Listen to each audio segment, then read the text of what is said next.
Keeping Up with Trump could have been a much better American hot seller drama than that of Keeping Up with the Kardashians. Whenever you pick up the morning newspaper, the news is Trumpified and the world politics has been trumped over with.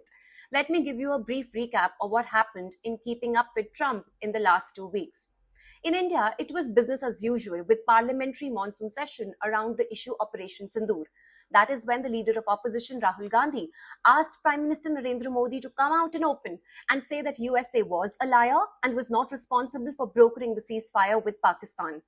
Prime Minister Narendra Modi, without taking any explicit names, did mention that India had an independent foreign policy and decision making, and there was no external intervention whatsoever in India's decision to broker a ceasefire with Pakistan.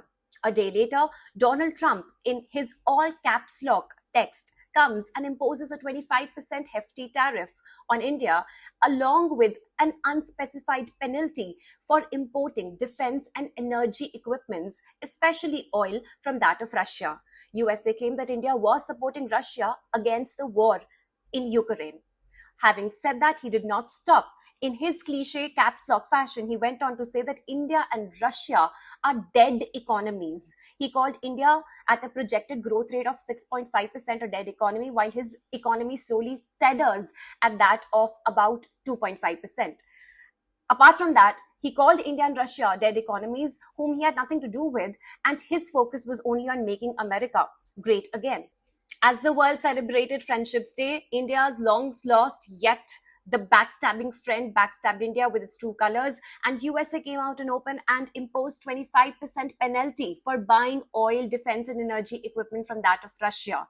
When India asked for it to be unjustified, unreasonable, and why India was being singled out when other countries like Vietnam and China were also trading with Russia, when USA's own ally European Union was also trading with Russia, and most importantly USA itself was buying uranium and chemical fertilizers from Russia, Donald Trump goes on to say, I don't know much about it, I will look into it. India wants to trade on the basis of economy, whereas Trump wants to use it for its political leverage in world politics.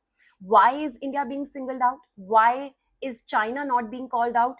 Why is Pakistan the new favorite for America? Comment why in the section and let's have a part 2 of this video.